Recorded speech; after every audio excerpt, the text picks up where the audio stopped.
bersama Jesslyn dan Lucinda. Teman-teman sekarang pasti udah tahu, dalam situasi pandemik seperti sekarang, dalam menjalani era new normal, ada berapa protokol kesehatan yang kita harus patuhi untuk mencegah penularan virus corona. Tuh, pada gambar tadi salah satunya adalah masker. Kita dianjurkan untuk menggunakan masker untuk mencegah virus corona masuk ke dalam tubuh kita. Kira-kira masker seperti apa? Bagaimana cara menggunakannya? Dan berapa persen sih efektivitasnya?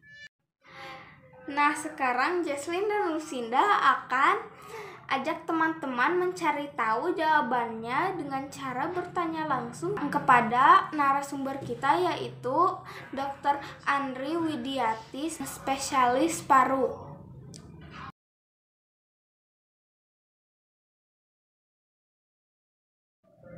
Halo Ibu Dokter, sebelumnya Jesslyn mengucapkan terima kasih pada dokter yang telah bersedia untuk menjadi narasumber pada hari ini. Halo Jesslyn, maaf ya Bu Dokter baru sempat buatkan video untuk menjawab pertanyaan-pertanyaannya Jesslyn.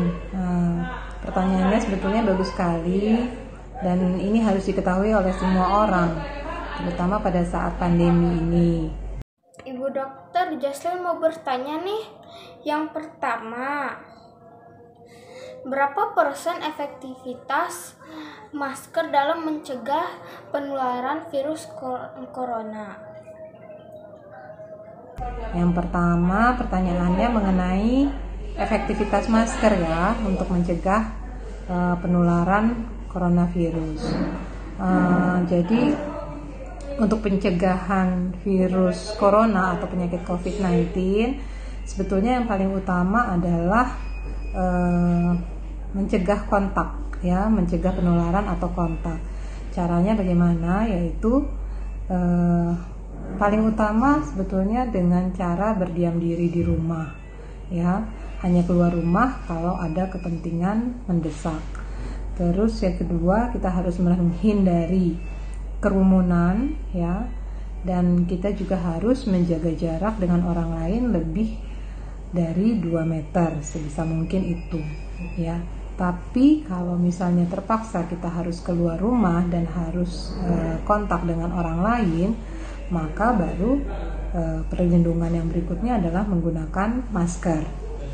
Nah, masker ini juga ada macam-macam. Ada masker yang terbuat dari kain, ada masker medis atau masker bedah, dan ada juga masker respirator.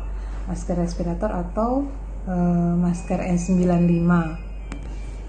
Nah, kalau masker kain, contohnya Ibu Dokter nggak ada di sini. Kebetulan ini adanya masker bedah yang seperti ini, ya. Kemudian ada masker N95, ini yang biasa digunakan oleh tenaga medis ketika merawat pasien-pasien COVID. Ini contohnya ada masker N95. Nah, efektivitasnya masker-masker ini dalam melindungi atau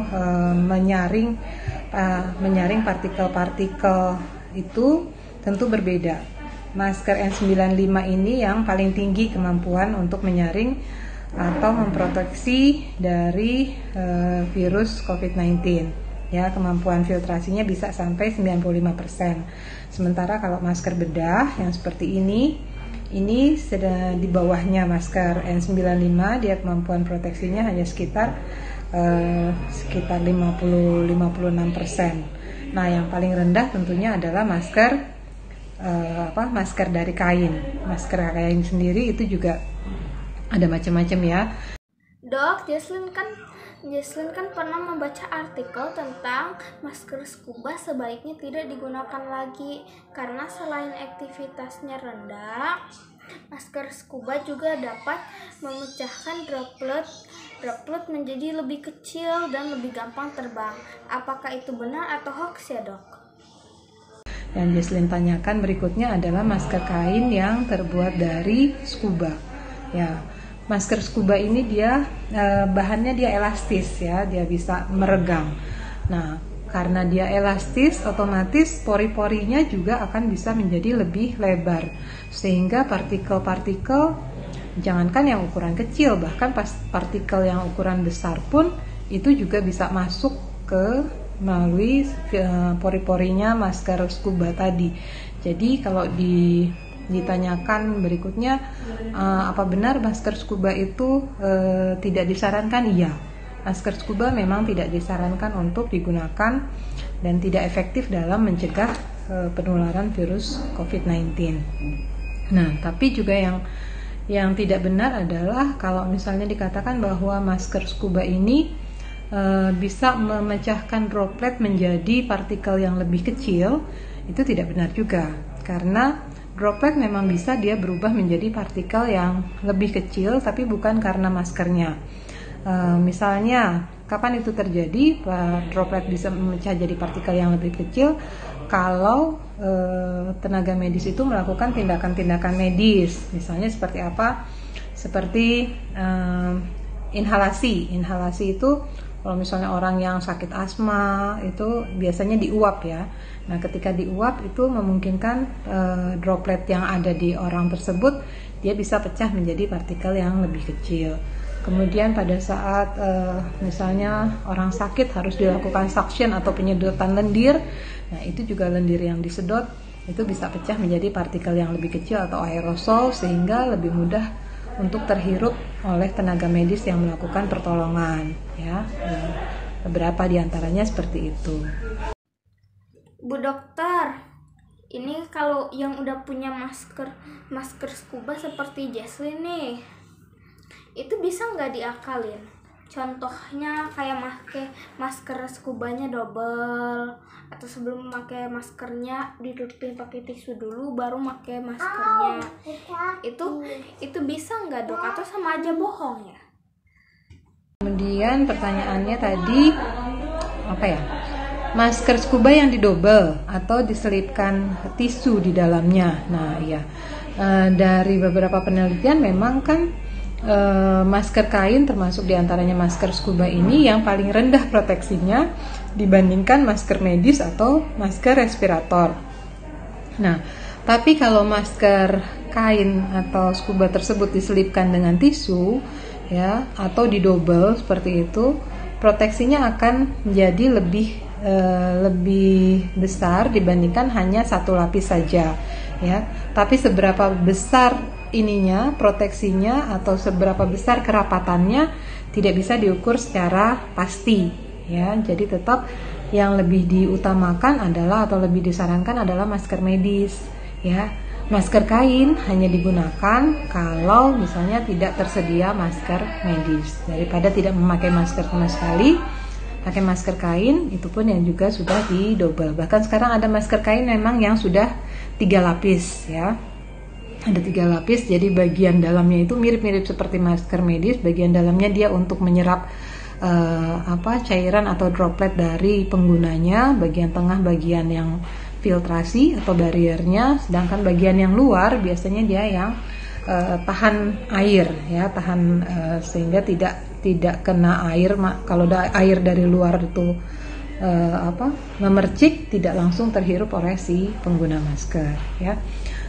Apabila masker medis Jesslyn pakai jalan-jalan, terus setelah jalan-jalan dijemur di matahari atau dicuci masker medisnya, apakah masih bisa dipakai? Kemudian pertanyaan berikutnya, masker bedah ya? Masker bedah ini apakah bisa dipakai berulang-ulang setelah dicuci atau dijemur? Nah, justru masker bedah ini disarankan tidak digunakan berulang kali ya. Jadi masker bedah itu disarankan pemakaiannya kalau penggunaan jangka panjang maksimal hanya digunakan 4 jam saja. Kalau digunakan kontinu selama 4 jam, habis itu harus ganti, buang. Tidak bisa dicuci atau dijemur, karena kalau dicuci atau dijemur maka serat-seratnya itu akan jadi rusak kena panas matahari dia akan rusak sehingga kemampuannya untuk menyaring partikel juga menjadi menurun, ya, proteksinya jadi menurun. Disarankan seperti itu, ya. Nah, dan jadi sekarang Jesslyn sudah tahu berbagai macam masker dengan penggunaannya bagaimana. Tapi yang terpenting, walaupun menggunakan masker, penggunaannya harus benar, ya. Jadi masker bedah, cara pakainya juga harus benar, tidak turun sampai ke leher, ya. Kemudian bagian, nah ini ya, kalau penggunaan masker bedah seperti ini, begitu dipakai sini, nah, ya, ini harus dirapatkan di bagian bagian kawatnya dirapatkan, ya, ini. Kemudian bagian ininya ditarik, jadi tidak boleh terbalik. Nah, ini bagian yang ininya nih harus menghadap ke bawah, ya, supaya kalau jatuh droplet dari dalam tahan di dalam sini, ya. Kalau udah balik dia nggak boleh, dia nggak bisa. Terus juga jangan sampai terbalik bagian putihnya yang di luar, ya. Dan begitu pakai, kita jangan sentuh-sentuh lagi bagian luarnya, karena mungkin saja bagian luarnya ini sudah terkontaminasi percikan-percikan dari luar. Kalau misalnya terpaksa kita menyentuh, langsung cuci tangan, ya. Cuci tangannya juga perhatikan, cuci tangan 6 langkah, pasti sudah diajarin ya di sekolah, ya, gitu. Dan pada saat membuka masker, jangan lagi sentuh di sini, tapi sentuhnya langsung di talinya saja, ya. Sentuh di talinya terus langsung buang, begitu, ya. Semoga videonya bisa membantu menjawab pertanyaan-pertanyaan Jesslyn, ya. Tetap semangat belajar dari rumah, ya. Nah. Alhamdulillah, sekarang Jesslyn dan Lucinda udah tahu. Terima kasih ya Ibu Dokter, semoga sehat selalu. Salam juga untuk Om Dokter Dani dan Dira dan Nenek. Assalamualaikum.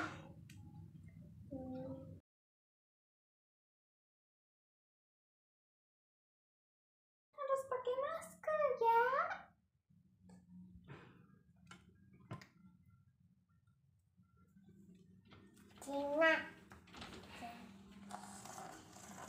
Cara pakai masker yang betul. Cara pakai masker.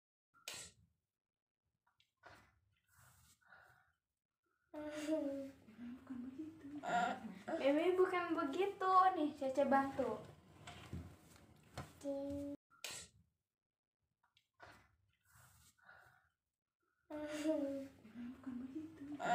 Baby bukan begitu. Nah teman-teman, ini baru benar. Hidungnya jangan kelihatan ya.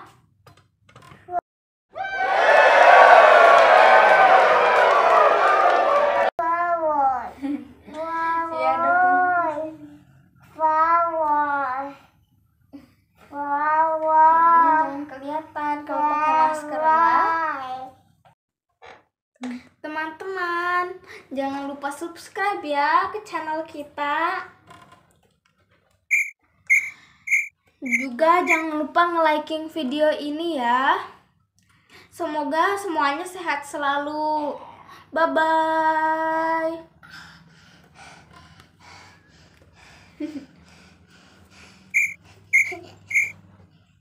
Jangan lupa subscribe ya. Ada di bawah. Dan juga jangan lupa like video-videonya ya. Bye-bye.